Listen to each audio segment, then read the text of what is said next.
Hello there. This is Philip Martin, and welcome to OnFilm on Video. It is Friday the 13th, August the 13th. It's actually not. We're back in my, I'm doing this a couple days ahead. It's going to be 99 degrees today, they say. It is a warm day in Arkansas. It used to be that we used to get this little break, remember? Like in Arkansas, in August, like there would be like a false fall that would come in. I do remember this well because back in the cusp of the 90s, there was a thing here called August in Arkansas, and it was like, why would you have this festival August in Arkansas when Arkansas and August are just naturally horrible? But it wasn't. It wasn't. There was always like a little reprieve you got around the first or second week in Arkansas where temperatures went down a little bit and it got cooler. I'm not the only person who remembers this. This is not a Mandela effect thing. I don't believe. I think this is an actual thing, that we actually had some cooler weather in Arkansas occasionally. Now we're still looking, I guess, for 2 more months of summer. Okay. Well, 2 more months of summer means 2 more months of summer movies, right? Yeah, probably. I have to say that I really enjoyed The Suicide Squad, and it's not the kind of movie that you would expect me to enjoy, perhaps, and it's not the kind of movie that I would actively seek out on my own often. I don't know. I did kind of want to see this. I did kind of want to see what James Gunn did with it. Gunn, you remember, did the Guardians of the Galaxy movies for Marvel in the Marvel Cinematic Universe, and full of these 70s AM hits on the soundtrack.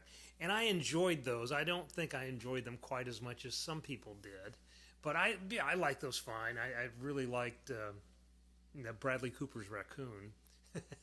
And I enjoyed those movies. They were great. And then he did something, and I'm not even sure what it was. Something on Twitter, some old tweets came back, whatever. And he got fired, which seems both, an overreaction and maybe, kind of like, well, he's still making movies. So I don't really know the James Gunn story. So I don't know why he got fired exactly. I just know he did. And now he emerges for the other team, and he's got another chance. And he's made this really kind of interesting hard R, very bloody, very graphically violent comic book movie that is sort of a throwback to the Guns of Navarone and the Dirty Dozen and all these sort of last chance criminals get out of prison to redeem themselves movies from the 60s. Robert Aldrich's Dirty Dozen being the chief reference point. Even though there's the beginning scene where Michael Rooker is throwing a ball around. Michael Rooker as Savant. And, okay, people, I don't follow these universes. I don't know anything about Marvel Comics except what I know, which is very little. It's like Spider-Man, Captain America, Fantastic Four, Avengers, Thor, blah, blah. And I know them, and I know DC, and I know that because I read comic books back in the day when I was a little kid in the 60s. I don't think I read a comic book since 1972, really. But, Watchmen I read. Graphic novels I read. But, I'm not a comic book guy. I mean, no offense to anybody who is, because, as I've said many times before, we all can I understand those obsessions, and I understand being able to burrow deep into these universes and to have these mythologies at hand. It's not unlike religion. It's really not. It's not unlike, having this collective set of symbols and characters that you can use to communicate with your fellow humans and make connections if you want to. Or you can just burrow down into the rabbit holes and cover yourself up with this stuff. And that's fine, I guess, too, because people do that with all sorts of things. Nothing against comic books. I'm just saying that I'm not going to hold myself out as somebody who understands I don't know these characters. I mean, I know a couple of them. No, I don't even know them. I have Harley Quinn. I know was the Joker's girlfriend. All right, I think she was like his psychiatrist or something, and he seduced her, and then she had a horrible accident, and I'm messing this all up, and I know, and I'm just trying to say that that's where I'm starting from.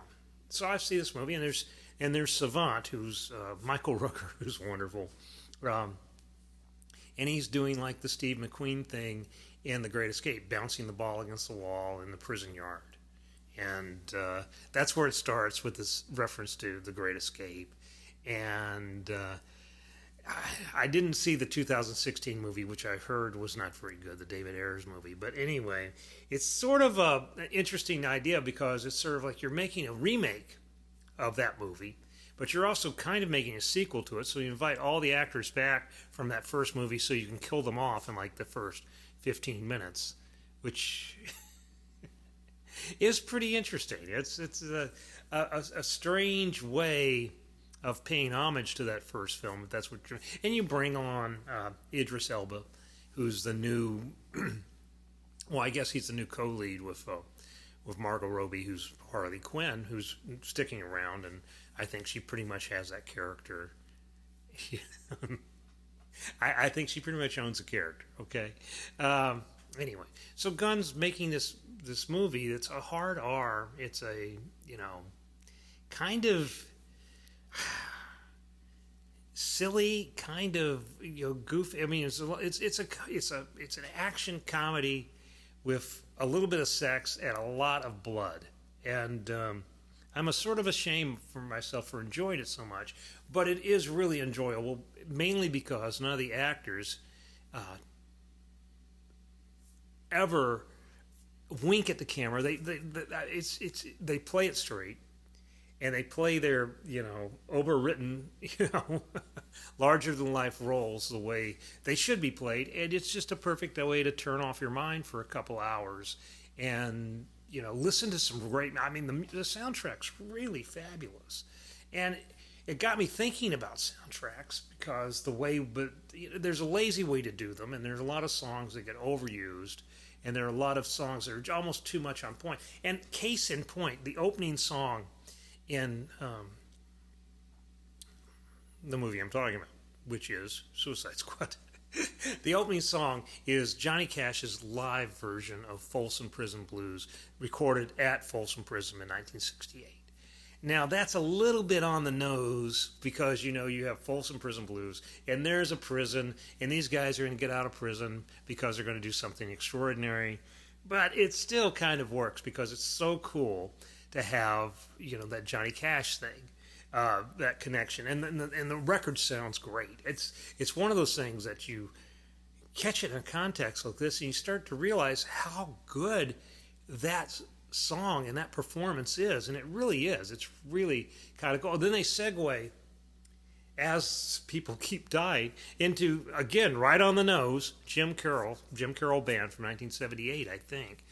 God, this doesn't seem like it could possibly be that long ago. People Who Died. And People Who Died is a song that I guess everybody knows it now, but nobody knew it back in the day. I did. I mean, it was like one of those, kind of cool punk pop songs, done by a guy who wasn't really a musician, who, if you've seen Leonardo DiCaprio in The Basketball Diaries, you've seen Jim Carroll's, story, basically, his story as a young man. So, you have all these, and then you have the Decemberist, and you have all this stuff that comes out, and it's just like, the hits just keep coming, and it's really more like a rock opera, I think, than something like Annette, which is a rock opera, but it's songs you don't know. At least you don't know them when you walk into the theater.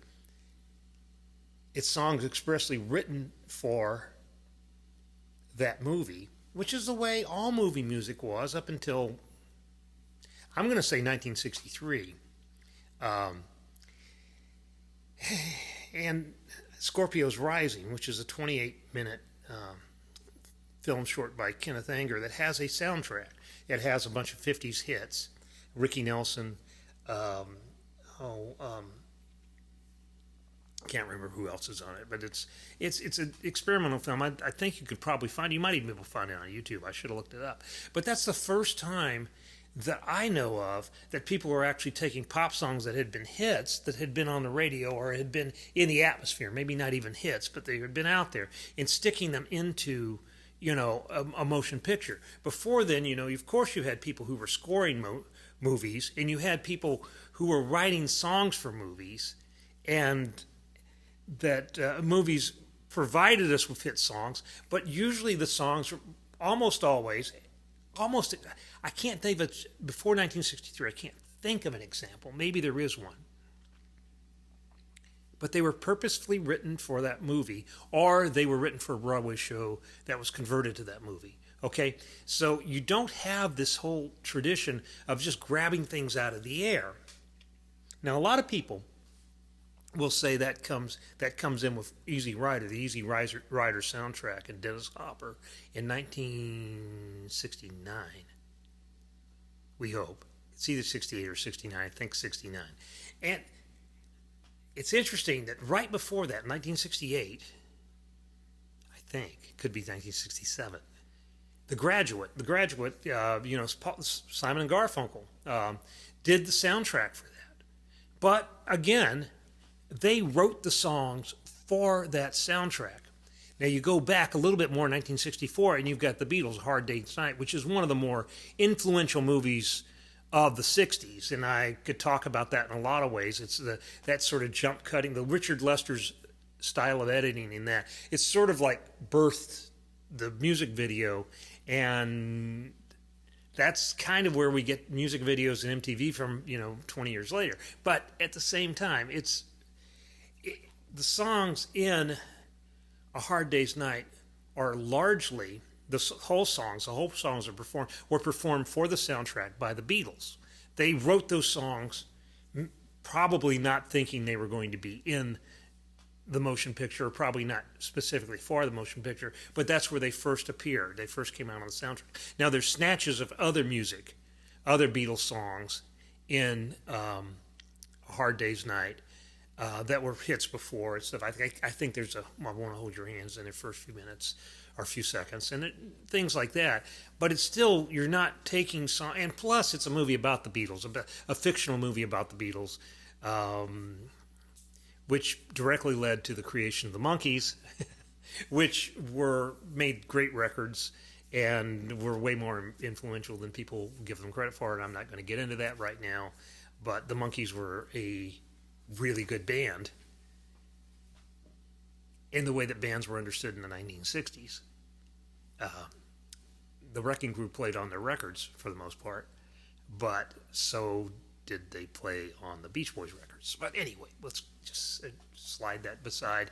We'll hold on to that later. So 68, you have, The Graduate, and Paul Simon writes his songs for Mike Nichols. But in 69, with Easy Rider, they actually went out and picked songs that had been in the atmosphere, that had been in the market, that had been on the radio, or maybe not on the radio, but, had been on albums and stuff, and put those into the movie to comment on the action of the movie. And sometimes that does get right on the nose. Like the first scene where you have Phil Spector as the drug pusher, the drug dealer, and Steppenwolf's the pusher plays, so that's is kind of where it started, but it's also kind of not where it started because they were doing it way back, 6 years before, and so I don't know why no one had the idea before then, but you have to think about the commercial aspects of it. You've got to pay for these songs, and I don't know that anybody wanted to or anybody thought it was worth it until then. But since then, it's sort of like the movie soundtrack has been a big deal. It's like the Big Chill.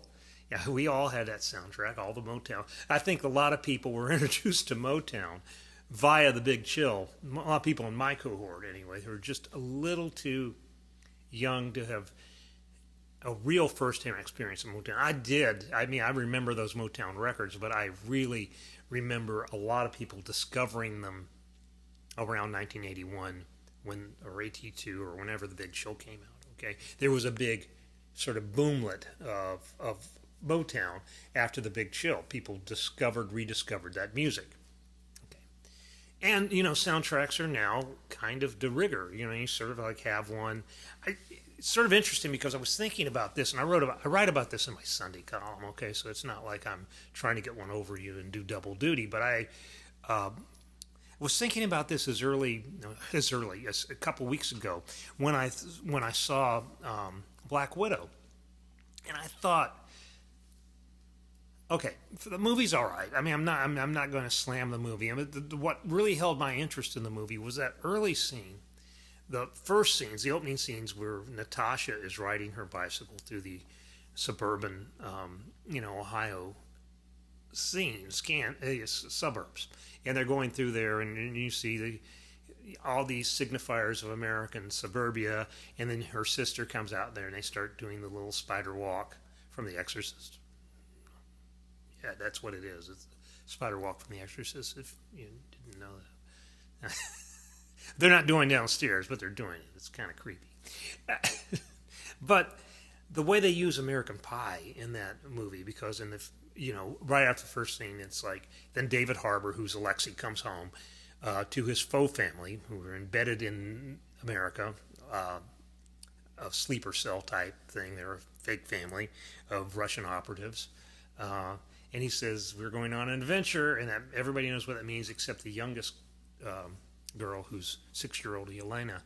And she gets in the car, and she's nervous, and they're traveling, and she wants to hear her song. And so he pushes the tape in, and you get Don McLean's American Pie.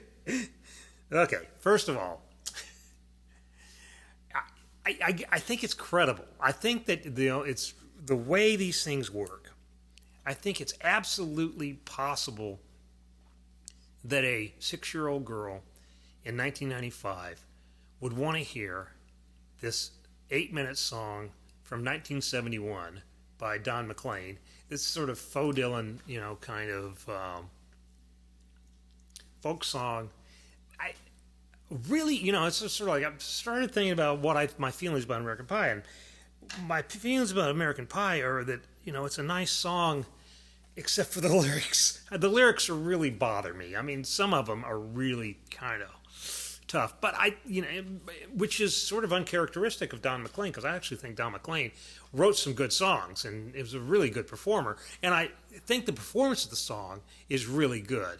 And I think the highest and best use of that song ever has been in this scene, which was set in 2000. Most of the movie is set in 2016, as I understand it, because you have this Avengers, timeline. They have to fit it in, and this scene is set in 1995, and the song is from 1971, though it came back in 72. And it's like, yeah, she could probably be into this 25-year-old song because that's the way music works now. It doesn't really have this. It's not really chained to any sort of temporal dimension, and it's like music just exists out there, and it's new music to you when it's new music to you. So yes, this little 6-year-old girl could learn a song. Plus, it's a song that is about lost innocence, and about innocence is a renewable American resource. It's really one of the things it's about.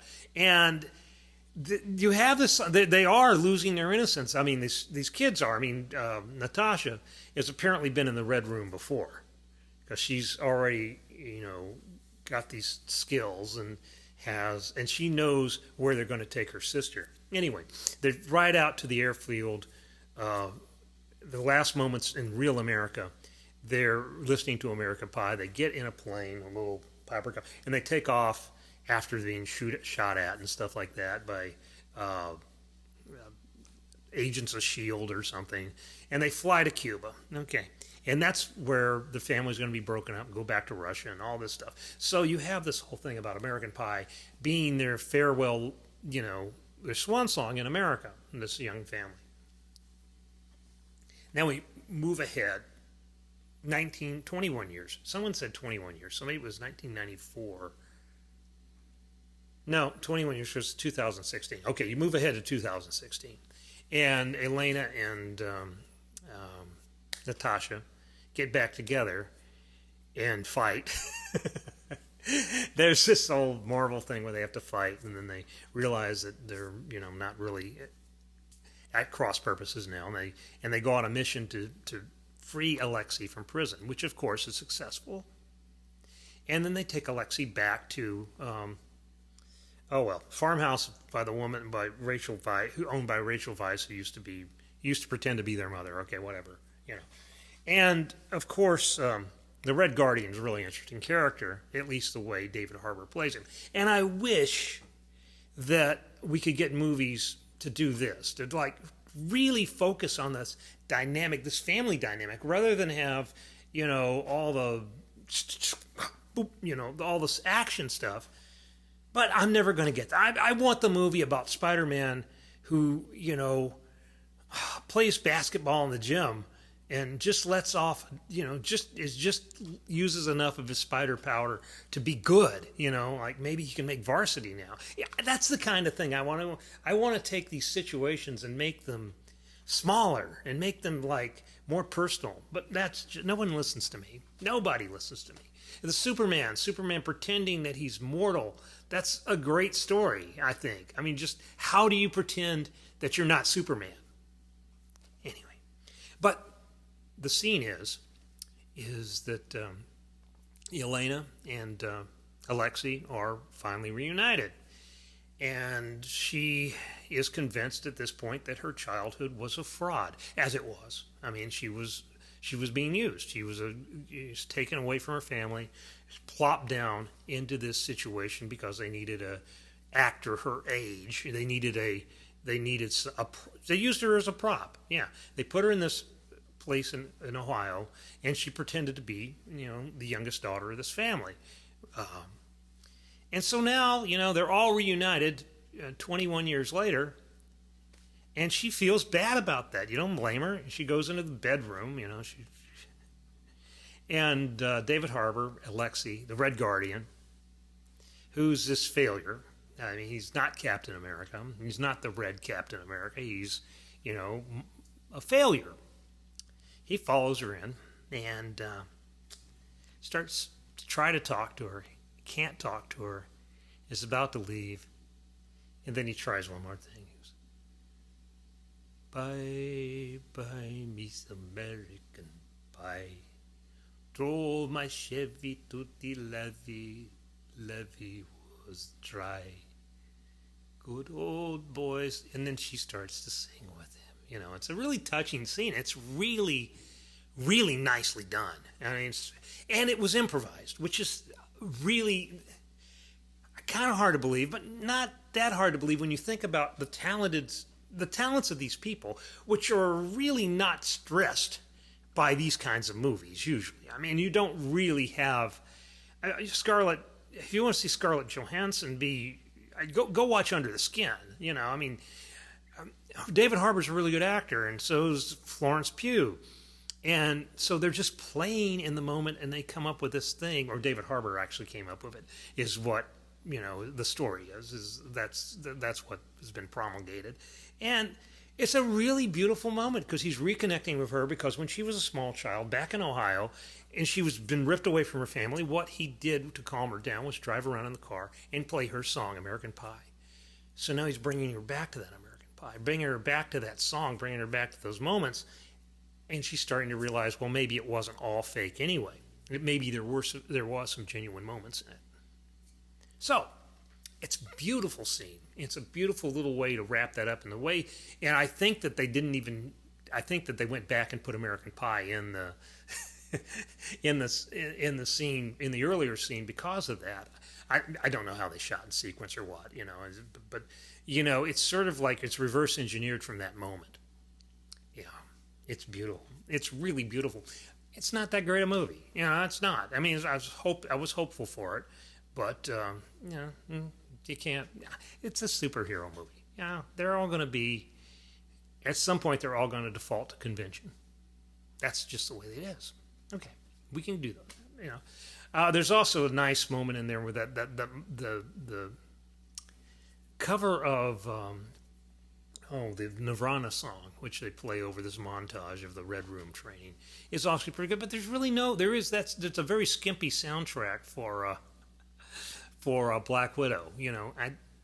And I guess I understand it because it's mostly scored music, and it's mostly what what you're trying to do with the scene, whether you need something like that or not. But I would go see Suicide Squad again just for the music, just because of the way the music is contextualized in that. And I think it's just a wonderful combination of things. Anyway, I did music for a movie one time. The movie never came out. Yeah, it was what was it? Horror folk. That's what we called it. Yeah, I did some horror folk songs for it.